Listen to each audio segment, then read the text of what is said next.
Joy Foster, founder of TechPixies. I am delighted today to be joined by one of our TechPixie alumni, Marianne Avery, who was also a big fan of Twitter and has become a social media consultant. So excited that you're here this morning, Marianne.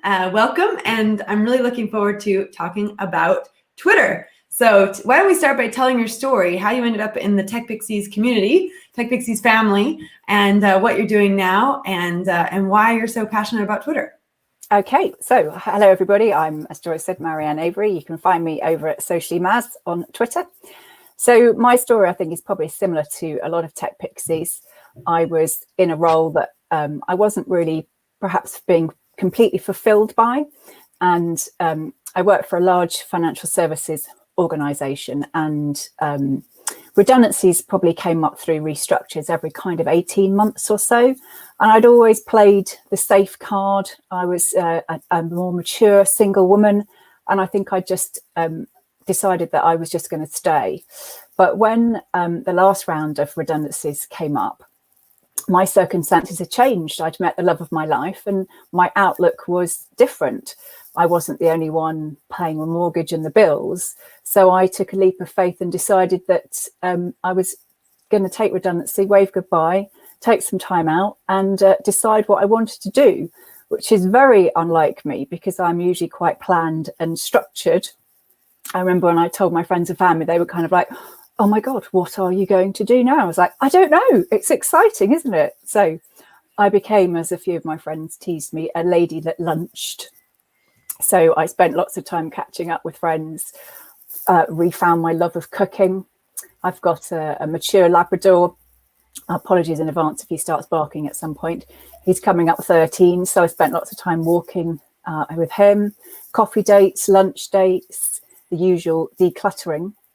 And then it was kind of like, right, what are you going to do? And a really good friend of mine that I'd worked with had just started the TechPixies face-to-face course in Oxford, Lucy Palmer. We met for lunch, like you do, and she was raving about the course. I was like, oh, I need to find out a bit more about this. So I went onto the website, and then I don't know if you remember, Joy, I actually came along to one of the face-to-face introduction sessions you did in London, and I think I'd actually already signed up to the course before I even came along to do that. So I became a TechPixie in May 2019, and I attended the last of the face-to-face courses before they went online and expanded and started to take over the world as they are now. So I think for me, that was my journey to becoming a TechPixie.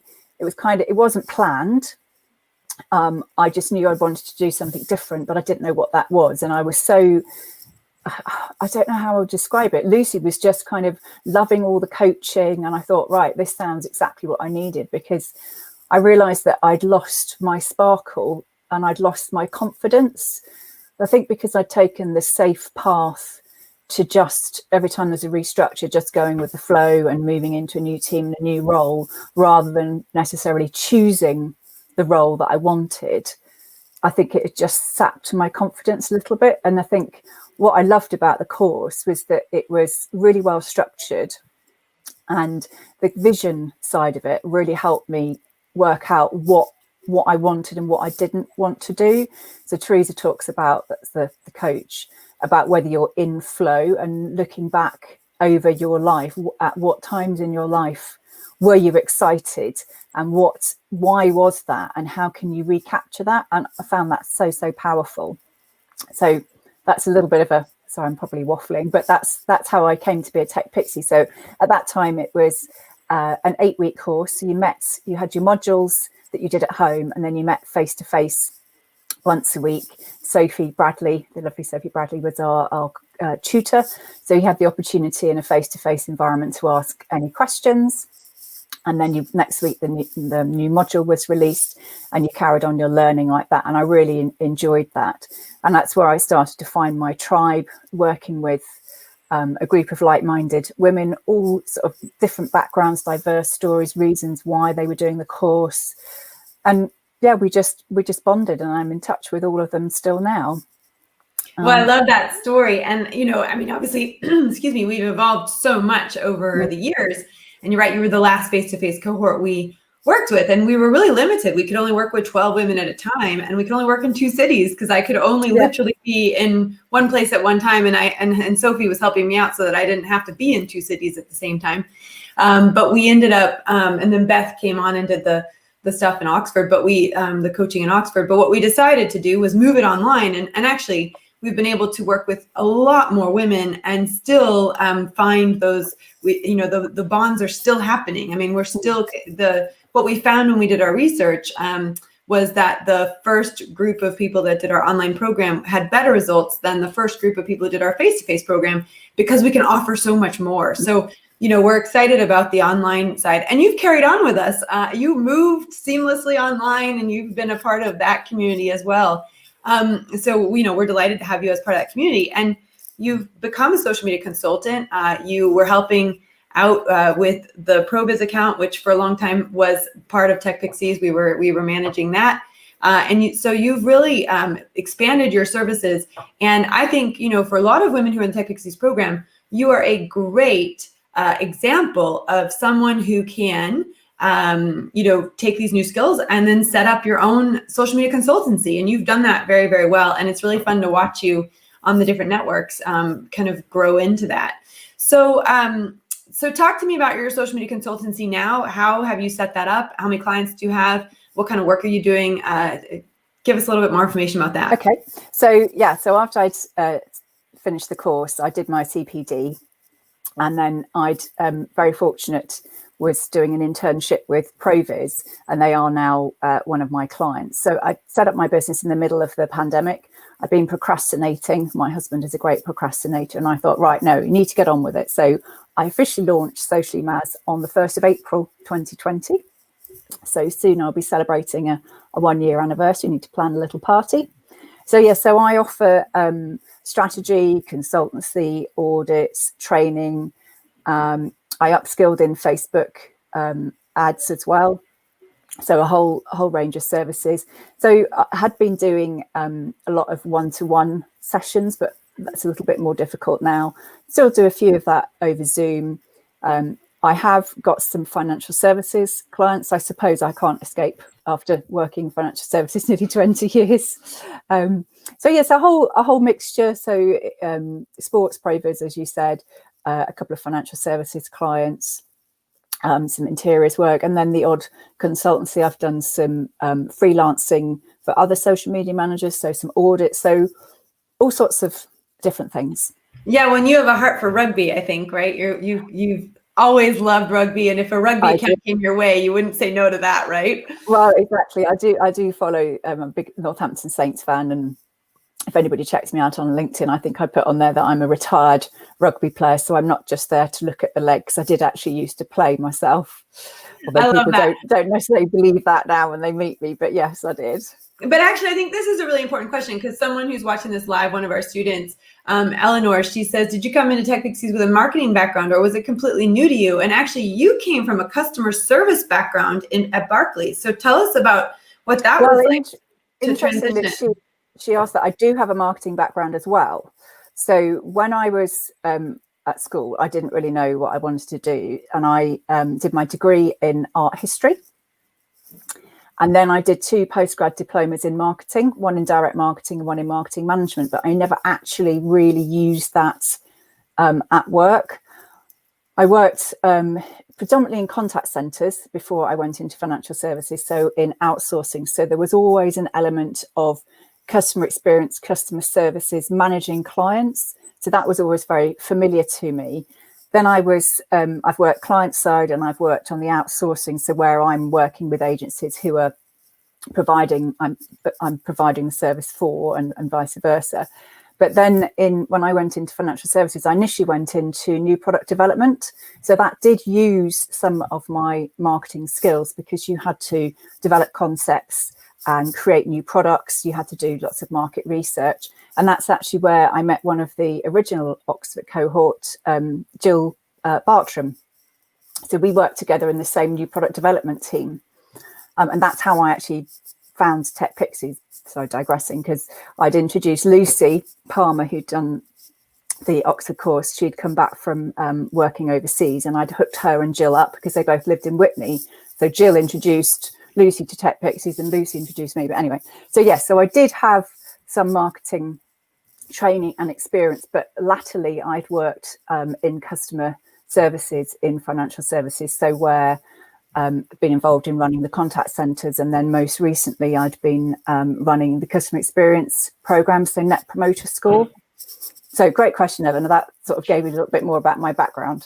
Yeah. So what I love about that was you had learned about marketing, but you had done a little bit of it, but that wasn't your primary role before you learned these skills. And you've been able to take the skills from the TechPixies course, expand on them, and then set up your consultancy, which I love. So we have been doing a social media trends series. We obviously have been aligning this with the actual program that we run. So over the years, TechPixies has changed massively. And of course, now it's we have 6 modules. They run 6 times a year, and women get access for 12 months. So they can basically repeat the cycle as many times as they want. What we say is in round 1, you watch the videos, you take the quizzes, you get your CPD certification.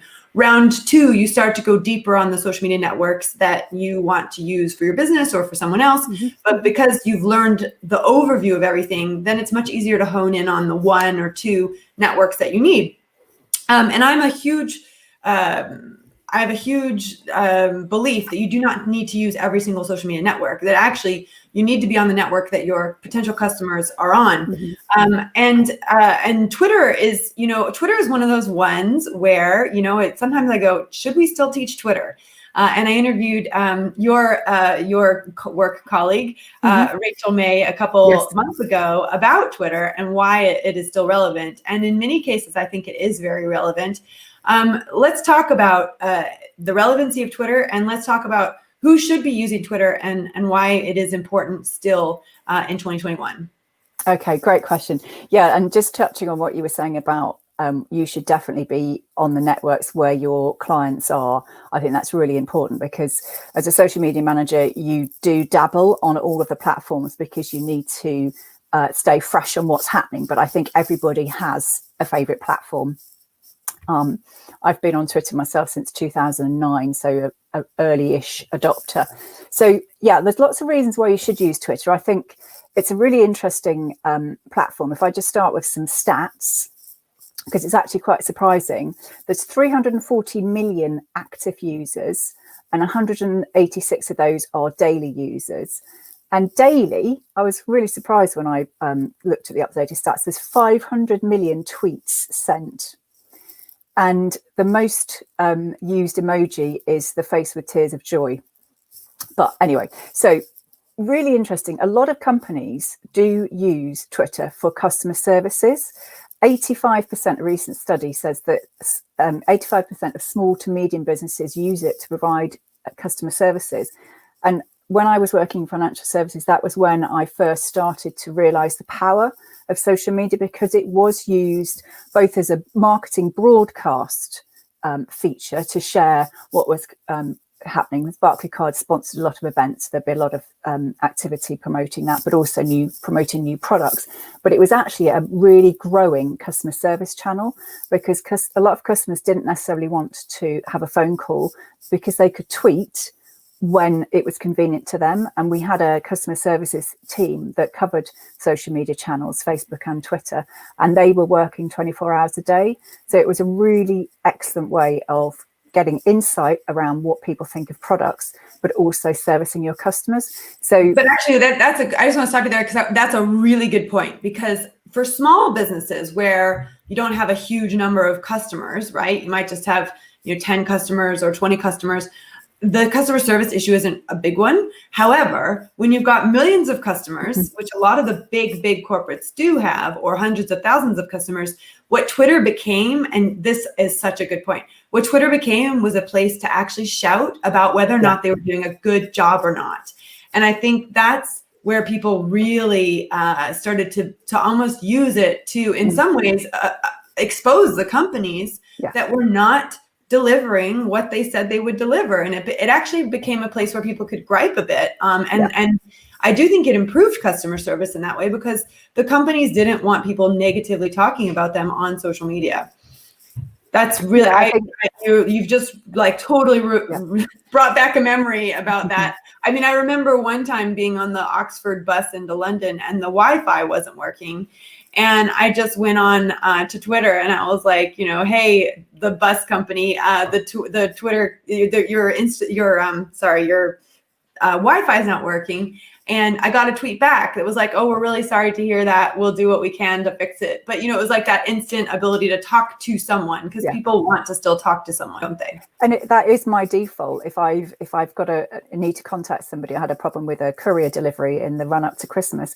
And my default was I went to Twitter. And it was resolved within a matter of minutes, which was absolutely amazing. I tagged the courier company and the company that I'd ordered the product from, and they were fantastic. But I think that is a part of our customer experience expectations as well, which there's always going to be a balance. Well, and it can work in your favor if you do respond promptly and if you respond in a positive, empathetic way. Because if you are seen to be responding in that way, it's better. In fact, we had a situation, and it wasn't on Twitter, it was on Facebook, but where I was doing some kind of promotion for something, probably for the free training program, and someone wrote a very long negative letter. And then I wrote a very long, thoughtful response back. And actually, she has since become a student of ours, and she's one of our, you know, thriving students. And it's all about realizing that, you know, sometimes communication there's miscommunication. Sometimes an email never gets opened. You know, whatever it is, and sometimes there's a misunderstanding. But if you can be shown to be empathetic, and that you're actually care and you're responsive to it, you've got a better chance of having a positive light shining on you. That's a really good point, because I wasn't sure if you were going to ask me, but I have sort of like, I know you have your 6 Bs, I have 4 Bs. So I always have be social. Social media is about being social, be authentic, be positive, and be inclusive. So, you know, in the world of customer services, if something has gone wrong, don't hide behind it. You need to be upfront, explain what's happened and what you can do to resolve it, because customers will respect you for that. And if you deal with it in the right way, they will become a loyal customer. I know someone's going to want you to repeat that. So can you go ahead and give us your 4 Bs? So Maz's 4 Bs. Okay, so be social. Be social. Be authentic. Yep, be authentic. Be positive. And be inclusive. And I love that. I love that. I'm going to put that on there. My positive one is about mental health as well, because I think it's really important, particularly when you work in social media all the time. There can be a lot of negativity. So for me, my mantra is always, if you can't say something nice, don't say anything at all. If you've got an issue with somebody, then take it offline. You know, that's, you know, you can go to DMs. You don't need to be public about it. That was a big trick of ours at ProViz, because we did find, I mean, I know you and myself and Rachel, we found a lot of times that people who were upset would go live onto the social media feeds and complain about what was going on. And immediately you want to say, hey, I DM'd you some information, and then get the conversation off the feed. You know, I'm really sorry that that's been your experience. We want to change that for you. I've just private messaged you. Let's carry on that conversation there. And you can kind of get more details there. And then it's not sitting on your feed. That's the worst thing in the world, to have all of that negativity sitting on your feed. And it's better to have that conversation either dealt with in a positive way in front of everyone, or dealt with in a positive way and then moved to the DMs and then, you know, pulled off the main feed. That's so important. Well, talk to me about, you know, so customer service is one of the things Twitter's really important for. Yep. Okay, so talk to me about other things that, who should be on Twitter in 2021 versus just, you know, we obviously talk about consumers going on to connect with big companies for the customer service, even small companies, but who else should be on Twitter in terms of businesses? What type of businesses thrive on Twitter? To me, I mean, I know I work in social media, but I think all businesses can, Twitter can work for them. It depends where your audience hangs out. So one of the things I learned on the course is that you just keep testing. So people's consuming habits change. I mean, at the moment, I know I shouldn't mention this word, but there's a lot of focus on Twitter at the moment because of what's happened with Trump. I don't want to go down that route, but we know that 70% of people go to Twitter to get their news. There's a lot of focus on that, but a lot of people will use social media, Instagram and Twitter, to research products. They will go and look for brands on there. They will go and look for, as we were just talking about, your customer service. How do they handle customers? How do they deal with the positive and also the negative? So really, it's about going and testing who is on there. There's so many searches you can do. You can look for your competitors. You can build lists. I mean, I can go on to that in a minute, but basically do your research. And if your audience are on there, then Twitter will work for you, is what I would say. So I was going to talk about some trends. Are you happy for me to move on to that? Yeah, yes, definitely. I was just going to say, though, one point you just made, which I think is really, really important, is that Twitter pulls through on Google really, really well. So if you've got an active Twitter feed and it's identified as being your feed in Google, it shows up on when someone does a Google search. So I've actually got the ability, for those of you who are watching live, to share the screen. Obviously, if you're not watching live, you're just going to have to listen to me describe how this works. But what I can do is share my screen and just show people who are watching it live or who watch it on replay that Twitter does pull in. So let me just pull over here. So Twitter does pull in your latest tweets. So you can see we've got our latest podcasts that are pulling in automatically. So if someone Googles TechPixies, they're going to get the website, and they're going to get they can see that we've got 126 Google reviews that are 5-star, et cetera. They have a phone number to call, et cetera. They can see, but you can see that Twitter pulls through onto your Google search. And so it's a great way to get seen because tweets are basically searchable by Google. Mm. Yeah, it's a really good reminder for everybody to make sure that their Google listing is up to date. Reminds me I need to go and have another look at mine. Haven't looked for a few weeks. So yeah, so I was just what I've sort of had to think about is what sort of trends I think we need to be thinking about for 2021. What's new on Twitter? I think one of the things that I like about Twitter is that Instagram, for example, is always having new stuff launched and tweets. Twitter less so, but there have been quite a few interesting things added. So for me, I think there's two key things that I think we need to be focusing on for 2021. And the first one applies to all networks, but that's video content. Video is massive right now. In terms of Twitter, the recommendation is that we use videos. 15 seconds or less is what the guys at Twitter recommend. But interestingly, tweets that have a video get 10 times more engagement than tweets without a video. So get going on your video content, everybody. If you're not so keen on videos, then GIFs. I don't know if anybody's a fan of GIFs, but I've been following a couple of inspirational ladies on Twitter recently, and last year I started recording my own GIFs, and GIFs give you 55% more engagement than a text-only tweet. So if you want a little video on how to create your own GIFs, I can share that later on. But interestingly, Twitter is actually testing something called Squad, which is a new video chat tool. So it's a bit like House Party. I don't know if anybody uses House Party, but what they're saying is that it's going to give you really simple screen sharing. So when that comes out to the wider users, will it be interesting to see what that's like.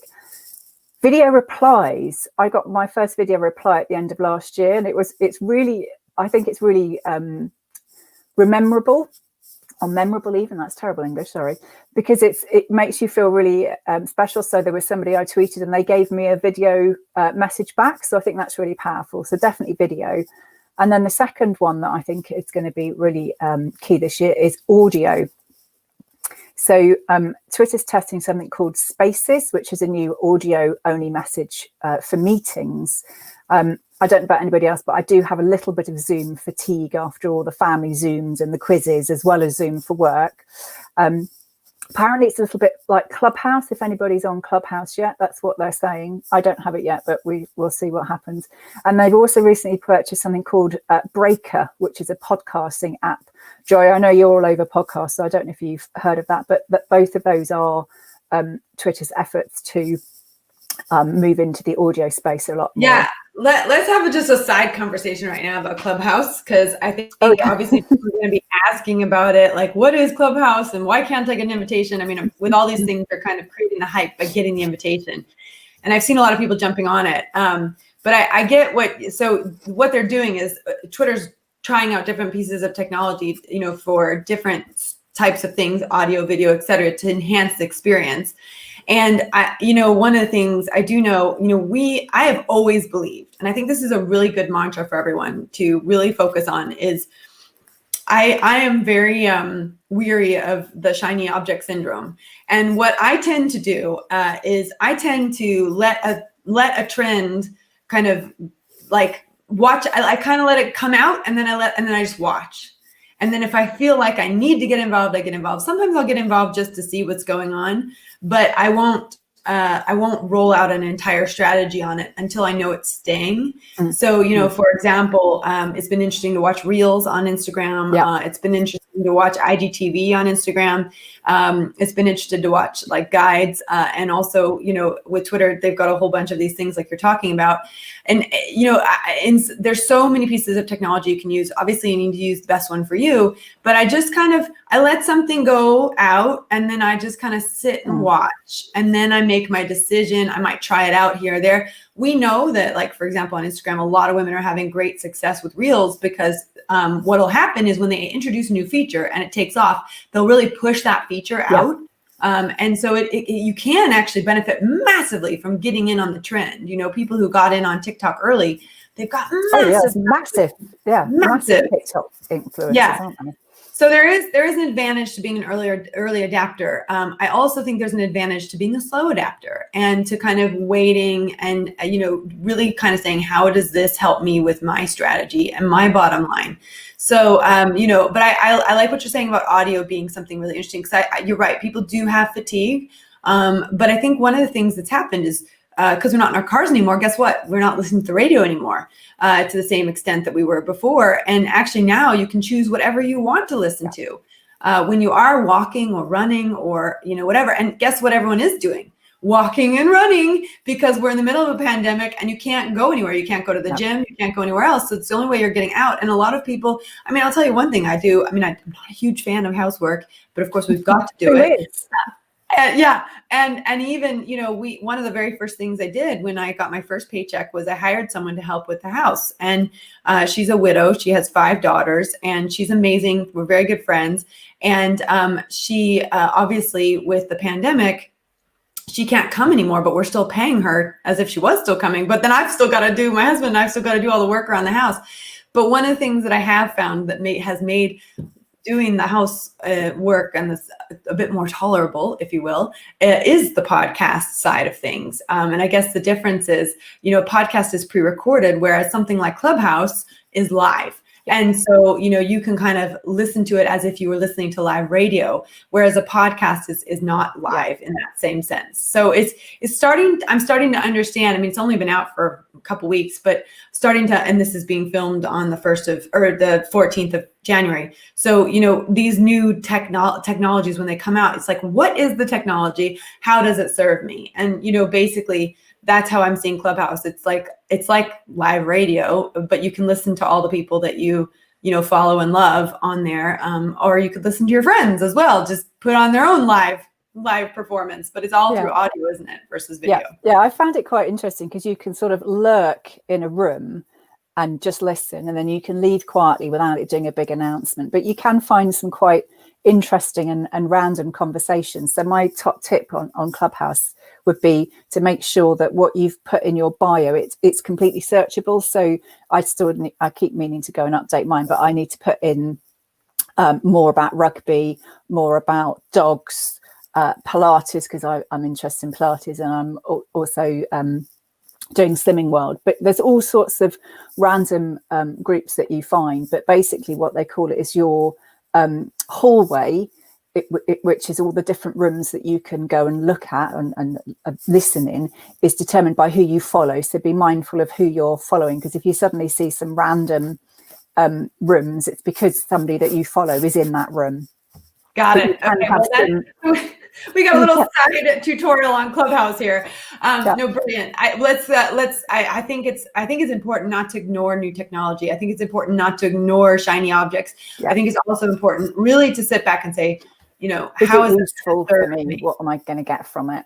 Yeah. So let's go back to Twitter. How does Twitter serve someone in 2021? So the other thing that lots of people are saying is going to be really helpful. So Talkwalker, I don't know if people subscribe to that, but it's a listening tool, and they talk about trends. Is that memes? If I'm saying that correctly, are going to be a big thing. Memes. It's a bit like potato, GIF, isn't it? How do you say GIF? There's different ways. Anyway, so that's another one to look out for. Then I was just going to cover some stuff that's new on Twitter to make sure that they're front of mind, and then finally I'll go on to some tools within Twitter that I think everybody should be using. So a relatively new thing that was launched is that when you reply to a DM, you can use an emoji now, because one of the things that Joy taught me was that you should never leave a comment unanswered. And for me, that applies across everything, even if it's a DM, because sometimes you get a DM and you don't need to reply, but you need to acknowledge that you've seen it. So a bit like an Instagram where you can tap and it gives a little heart. So make sure that you're using emojis in your DMs. Fleets, that came out, I think it was November. So it's what I call it. Twitter would probably be like, no, we don't call it that. But to me, it's stories in Twitter. So you can share your own tweets. So at the bottom, you can share it as a fleet. It's called like a fleeting moment or a fleeting thought. You can share a bit like... Sorry. Now, so a fleet is the equivalent of stories on other networks. So yes. Twitter has introduced their version of stories, which is called Fleet. Yes. Okay, that makes so, because LinkedIn rolled out their own version as well. Stories as well.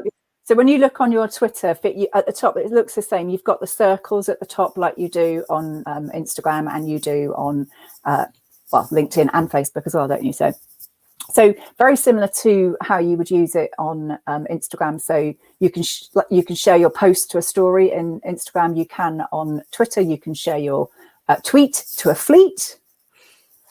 Sounds awful, doesn't it? I'm sorry. That's awesome. That's probably why they called it a fleet, not a story. Yeah, probably. A fleet to tweet. Bit of a tongue twister, that one, isn't it? Behind the scenes, you can encourage conversations. So I ran a poll yesterday on Twitter, and I shared it to my fleet to say, come have a look at my poll. You can introduce your team, or you could use it to offer something exclusive. So very similar to how you would apply it in Instagram, Facebook, and LinkedIn, I personally think. Another one is retweet with comment. That's always been a feature, but in the lead up to the US elections, because the majority of Twitter users are actually in the US, they changed it so that was the default, because it's all about making sure that what you're retweeting, which to me basically means you were endorsing because you've retweeted it. It was prompting you to check what you were retweeting. They've actually turned that off as the default now. But I always think it's better, to me, I personally think it's better to retweet with a comment, because sometimes I'll be scrolling through Twitter and I'll see somebody's retweeted something and I'll think, why have you retweeted that? You haven't given me any context. Why do you think I would like that? Just add a comment. I totally agree with you. The tweet with a comment is so much better than just the random retweet, because the only time I've seen like the retweet, just straightforward retweet, is like if there's a competition and they say to enter the competition, retweet. But I agree with you. The comment retweet is so much better, because actually someone's following you because they enjoy your perspective on something, exactly, and they want your perspective on it. Yeah. Another new thing that came out was you can now restrict who can respond to your tweets. So when you write your tweet at the bottom, you can restrict. Now, I've not actually used that myself, but I think it would be great if you are working in a large organization, you're perhaps dealing with some negativity, or you've got a troll problem.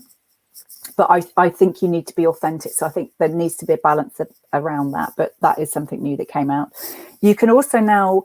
you used to always be able to save drafts, but you can now actually schedule directly from Twitter. So that's a new thing, because I know sometimes when you're starting out in social media, a lot of people don't necessarily want to pay for a scheduling tool. So I think that's quite a good feature. Wait. Twitter has its own pre-scheduling tool now? Mm-hmm. What's that called? How do we find it? I'll send some instructions, but yeah, you can schedule from Twitter. That's amazing. We've always used Buffer. We teach Buffer, but one of the things I found is when you post natively directly in the network, it does better than when you post through a third-party scheduler. So brilliant. Okay, great. So what we'll do is if you could put together a little guide for us, and we'll put that as a download with this podcast. If you want to learn how to pre-schedule in Twitter directly, that would be amazing. And you can also, I don't know if people know, you can also schedule it or post into Twitter from Canva as well now. Brilliant. Yeah.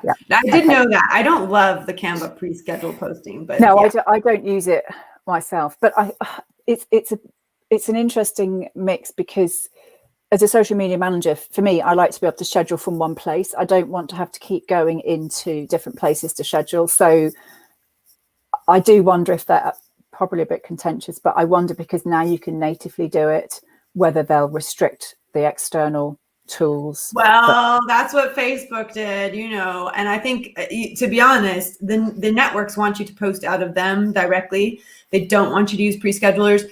I love pre-scheduling. It's so important to pre-schedule, and I think it was a shame that Twitter didn't have pre-scheduling. Of course, they know people are doing that now, and it does seem like the networks do punish you if you use a third-party pre-scheduler. So, that's one of the things we teach in our strategy module, is how to pre-schedule, why it's important to pre-schedule, and how to put together a plan in the social media magic course. But I will say, it really, my personal preference, we use Facebook Creator Studio for Facebook and Instagram, and we use Buffer for LinkedIn and Twitter, because LinkedIn doesn't have a pre-scheduling tool yet. That I know of, unless that's changed overnight. But and it could have, because sometimes I miss the changes that happen, but they haven't had a pre-schedule. Well, there's so many. It's really difficult to keep up with. Well, we do have a comparison tool in our strategy module where you can compare all of the different ones that are out there. I remember that. Yeah, but I would say, it's a lot of times these pre-schedulings will predate someone. So if you go and work for an agency, or if you go and work for a company, they'll have already set up a pre-scheduling tool, and then you just come in and have to use their pre-scheduling tool. But there is an advantage to using the pre-scheduling tool by the native. So brilliant. Okay, cool. Well, we're looking forward to that, Marianne. So. Okay. Now, I hate to do this to you. Have I got to go? We've got about 2 minutes left. Okay. So go ahead. All right. Okay. So there's another thing they're testing, which they're calling community building. So when you tweet something or reply, it will show you who you're connected to. Not sure what I think about that. Other new news, you can start from the 20th of Jan, you can start to apply for the verified blue tick. And then I will just finish off on 4 things that I think you should be using in Twitter. So make sure you've always got a pinned tweet at the top. Use lists. Make sure you join Twitter chats. I do 3 a week. I do Chat About Brand on Tuesday at 5. I do Twitter Smarter on Thursday at 6. And I do Email Hour on Thursday at 8. And then make sure you're using moments. So tell us about moments. Tell us about moments before we go. So they're you can only use it on desktop. You can't use it on mobile. It's a really good way of what I would describe it. It's a bit like a guide in Instagram. You can save your content together. So you can do that if you want to go back to it, but you can also share your moments. So you can group topics together. This is great. Marianne, thank you so much. I learned so much. Obviously, I run TechPixies, but we now have social media coaches in each area that are experts, and you clearly are an expert in Twitter, and it's brilliant to have you come on the podcast and talk about it and break it down for us. And of course, all those things you talked about, lists and chats and et cetera, we teach on the Social Media Magic course. We go deep on that. We teach you click by click, step by step, how to do it. A lot of people are terrified of Twitter chats. We break that down. We eliminate that worry. There's so many chats you can join, because there used to be a list of the chats that people recommended. Is that still? We still have the list. Yeah. In fact, and we're doing, we're looking at different ways to collect that information and share it with our students. But we definitely have a list of Twitter chats that we recommend, and we continue to push those out. But this has been just a wonderful 40 minutes talking to you and getting a download on the, what's happening in 2021 with Twitter. Obviously, they're trying to stay relevant. They're trying to stay alive. So they're trying lots of different things. And I think you pointed out a few things, which is consumers do use Twitter, and and they do use it for customer service, and Twitter is still. It's still alive and well in 2021, and it might be a good place for you to be depending on what you're doing. But it's, it's about, and I think the key takeaway here is it's about trial and error, right? Everything is about trial and error. You try it, you see, you decide whether or not you want to stay on it or not. And then, and my one recommendation would be is if you're not going to stay on it, make sure that you put a pinned tweet, like you said at the top, that says, hey, I'm no longer using Twitter, but you can hang out with me over on blah, blah, blah, and send people to where you are hanging out. And then on your bio, just, make sure that's really clear. But for example, we use Twitter at TechPixies for connecting with leaders in the tech industry in the UK, particularly women, because there's a lot of tech leaders using Twitter in the UK. And actually, we need to be there because that's where a lot of the conferences are happening and a lot of the conversations and a lot of the great, you can get little video clips, like you said, about what's going on. Well, a lot of conferences use Twitter as a way of sharing questions. I mean, even when I was working in financial services, Twitter would be part of the conference and questions would go up on the big screen on the stage. Yeah, absolutely. Well, there's a lot of people who are watching live. I know not everyone's watching live, and this might be on replay for some people, but Andrea says, thank you so much, Marianne and Joy. Danny says, thank you, Marianne. Very useful. And Kate says she needs to watch the replay for sure. And I would agree with that. There's so much information packed into here that if you care about Twitter, you're going to want to listen to this a few times. Marianne, thank you so much. Have a wonderful day. And I appreciate your time and you so much for doing this. Thank you for inviting me.